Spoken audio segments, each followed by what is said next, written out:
अभिनेता सैफ अली खानवर चाकून हल्ला करण्यात आलाय। मुंबईतल्या घरी सैफवर चाकून हल्ला झालाय।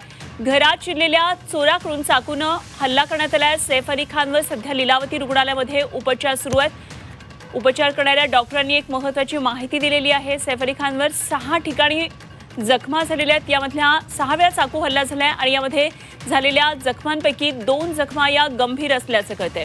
अभिनेता सैफ अली खानवर वांद्रे इथल्या राहत्या घरामध्ये चाकू हल्ला झाल्याची माहिती कळतेय।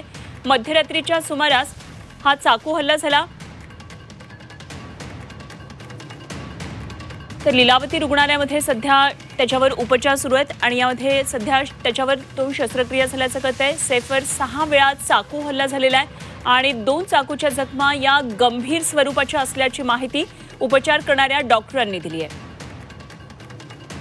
आणि या संदर्भात पुन्हा एकदा जाऊया, आमचे प्रतिनिधी ओम देशमुख आपल्या बरोबर जोडले गेलेत। तर ओम, सैफ अली खानवर झालेल्या चाकू हल्ल्यानंतर राजकीय वर्तुळातून सुद्धा बऱ्याच प्रतिक्रिया आलेल्या आहेत। काय नेमके आता पुढचे तपशील नेमके काय कळतात? अनुपमा, निश्चितच या घडल्या सगळ्या प्रकाराची शासनाकडनं गंभीर दखल घेतली गेली आहे। याबाबत वरिष्ठ पोलीस अधिकाऱ्यांना सुद्धा त्या ठिकाणी पोहोचण्याच्या संदर्भात ज्या काही सूचना आणि निर्देश आहेत ते देण्यात आलेले आहेत। वरिष्ठ अधिकारी त्याच्या घरी पोहोचतायत। अधिकाऱ्यांकडनं त्याच्या घरातल्या सदस्यांचा जे नोकर आहेत त्यांचा सुद्धा जबाब देण्याचं काम सुरू आहे। पोलिसांकडनं या सगळ्या घडामोडी सुरू आहेत। दुसऱ्या बाजूला हॉस्पिटलकडनं जी अपडेट आपल्या समोर आली त्यानुसार सैफ अली खानवर सकाळी मध्यरात्री जो हल्ला झाला त्यानंतर 3:30च्या सुमारास त्याला लीलावतीमध्ये दाखल करण्यात आलं। त्याच्यावरती 6 वार करण्यात आलेले आहेत, ज्यातले 2 वार हे अत्यंत खोलवर करण्यात आलेले आहेत। एक वार मानेवरती आहे तर दुसरा पाठीवरती आहे असं देखील कळतंय। आणि त्यांच्यावर डॉक्टरांच्या एका पथकाकडनं सध्या शस्त्रक्रिया आणि इतर ज्या काही वैद्यकीय उपचार आहेत ते केले जात आहेत। या सगळ्या संदर्भामध्ये मेडिकल बुलेटिनच्या संदर्भात या काही महत्त्वाच्या घडामोडी आता समोर येत आहेत। निश्चितच ज्या काही प्रकारच्या राजकीय प्रतिक्रिया यामध्ये उमटायला सुरुवात झाली। आपण आत्ताच खासदार वर्षा गायकवाड असतील किंवा उबाठा गटाच्या नेत्या सुषमा अंधारे यांच्या सगळ्यांच्या ज्या काही प्रतिक्रिया ऐकतो त्या निश्चितच खूप गंभीर आणि महत्त्वाच्या म्हणाव्या लागतील। कारण अशा प्रकारच्या एका सेलिब्रिटीवरती हल्ला होतो। गेल्या काही दिवसांमध्ये चित्रपट जगतातील अभिनेत्यांवरती किंवा संबंधित मंडळींवरती अशा प्रकारच्या धमक्या येणं, हल्ले होणं हे सातत्यानं घडतंय। सलमान खानवरच्या संदर्भात जो त्याच्या घरावरती हल्ला झाला होता किंवा त्याला सातत्यानं ज्या धमक्या येत होत्या तो विषय असेल किंवा सलमानचेच मित्र आणि काँग्रेसचे माजी नेते बाबा सिद्दीकी यांची हत्या असेल, हे सगळे प्रकार बघता सैफ अली खानच्या या प्रकरणाकडे सुद्धा तितक्याच गांभीर्यानं पोलिसांकडनं पाहिलं जाते। प्रायमाफेसी प्राथमिकदृष्ट्या जरी हा एक चोरीच्या उद्देशानं केलेला हल्ला असला तरी सुद्धा यामध्ये वेगळं काही कनेक्शन आहे का याची सुद्धा चाचपणी, याची सुद्धा पडताळणी पोलिसांकडनं केली जाते। निश्चितच याची गंभीर दखल गृह खात्याकडनं देखील घेतली गेली असं आपण म्हणू शकतो। त्याचं खरं तर एक रूपांतरण, त्याचं एक प्रत्यय म्हणजे या सगळ्या वरिष्ठ पोलीस अधिकाऱ्यांची सैफ अली खानच्या घरावर जी काय आता ते एकत्रित यायला सुरुवात झाली आहे आणि त्यांच्याकडनं आता सैफ अली खानच्या घरातल्या मंडळींची, नोकरदारांची आणि एकंदर त्या सोसायटीमधले जे काही वॉचमन आहेत त्या सगळ्यांची चौकशी केली जाते।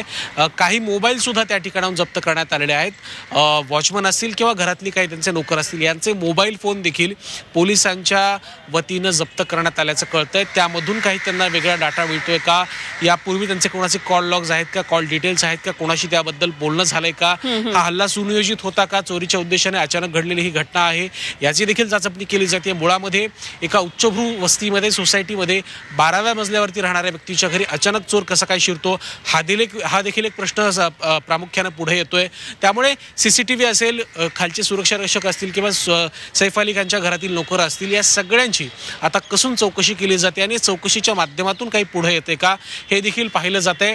दुसरा महत्त्वाचा आणि शेवटचा मुद्दा म्हणजे साधारणपणे हा घटनाक्रम घडल्याच्या नंतर 2:30च्या सुमारास हा रात्री घटनाक्रम घडल्याच्या नंतर चोर हा पसार झालेला आहे। त्यामुळे जसा तो 12व्या मजल्यापर्यंत पोहोचला कसा, तो सीसीटीव्हीमध्ये कोणाला दिसला कसा नाही किंवा सुरक्षा रक्षकांनी त्याला अडवलं कसं नाही, हा जसा मुद्दा आहे तसाच दुसरा मुद्दा म्हणजे एवढा आरडाओरडा घरात होत असताना याबाबत कोणालाही कशी भनक यायची लागली कशी नाही आणि तो चोर पसार होण्यामध्ये यशस्वी कसा झाला। अनेक महत्त्वाचे मुद्दे आहेत, अनेक महत्त्वाचे गंभीर प्रश्न आहेत। याची आता एक करून उकल पोलिसांकडनं केली जाईल आणि ही उकल होईपर्यंत जर चोराला अटक करण्यामध्ये पोलिसांना यश आलं तर त्यातून सुद्धा या सगळ्या प्रकरणात नेमकं काय घडलं, नेमका काय उद्देश होता हे स्पष्ट होईल। त्यामुळे जोपर्यंत चोर अटकेत चोराला अटक होत नाही तोपर्यंत याबाबत अनेक चर्चा आणि तर्क हे लढवले जातील. त्यामुळे पोलीस आता या चोरट्याला कधी अटक करतात, सीसीटीव्ही फुटेज यामध्ये जप्त केलं जाते का, सीसीटीव्ही फुटेज चेक केलं जाते का, हे देखील पाहणं महत्त्वाचं असणार आहे. अगदी ओम, असे संपर्कात रहा. आपण यावर आणखी सविस्तर चर्चा करणार आहोत. मात्र या क्षणाची सगळ्यात महत्त्वाची आणि मोठी बातमी आपण झी 24 तासच्या प्रेक्षकांना दाखवतोय ते म्हणजे अभिनेता सैफ अली खानवर चाकूनं हल्ला झालेला आहे. तेव्हा सैफ अली खानवर हा हल्ला नेमका कसा झाला हेही आपण एकदा पाहूया डिटेलमध्ये ग्राफिक्सद्वारे. सध्या लीलावती रुग्णालयामध्ये त्याच्यावर उपचार सुरू आहेत. सैफच्या वांद्रेतल्या घरात रात्री एक अज्ञात व्यक्ती घुसला. साधारण 2-2:30च्या दरम्यानची ही घटना आहे. हल्ला कसा झाला हे आपण पाहतोय.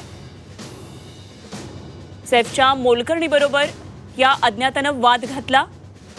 या वादामध्ये सैफनं हस्तक्षेप करून परिस्थिती शांत करण्याचा प्रयत्न केला आणि या अज्ञात व्यक्ती त्यामुळे आणखी आक्रमक झाले आणि सैफ आणि अज्ञात व्यक्तीमध्ये हाणामारी झाली. सैफवर अज्ञात व्यक्तीनं चाकूनं हल्ला केला. अभिनेता सैफच्या अंगावर 6 ठिकाणी जखमा झालेल्या 2 जखमा या गंभीर स्वरूपाच्या आहेत आणि सैफ अली खानवर आता लीलावती रुग्णालयामध्ये शस्त्रक्रिया करण्यात आलेली आहे. तर काही वेळामध्ये लीलावती रुग्णालयातून एक मेडिकल बुलेटिन जारी होईल आणि यामध्ये सैफ अली खानच्या तब्येतीविषयी आणखी सखोल माहिती करणार आहे. या जखमा नेमक्या कुठे झालेल्या आहेत, किती खोलवर आहेत या संदर्भातली माहिती कळेल. मात्र जी प्राथमिक माहिती कळते त्यानुसार पाठीवर आणि मानेवर या जखमा आहेत त्या खोल असल्याचं कळतंय. त्यामुळे एकंदरीतच सैफच्या प्रकृतीविषयी सुद्धा आणखी सविस्तर माहिती काही वेळामध्ये पुढे येईल. मात्र सध्या त्याची प्रकृती स्थिर असल्याचं रुग्णालयातल्या प्रशासनानं सांगितलेलं आहे. 10 वाजता मेडिकल बुलेटिन जारी झाल्यानंतर या संदर्भातल्या आणखी काही तपशील पुढे येतील.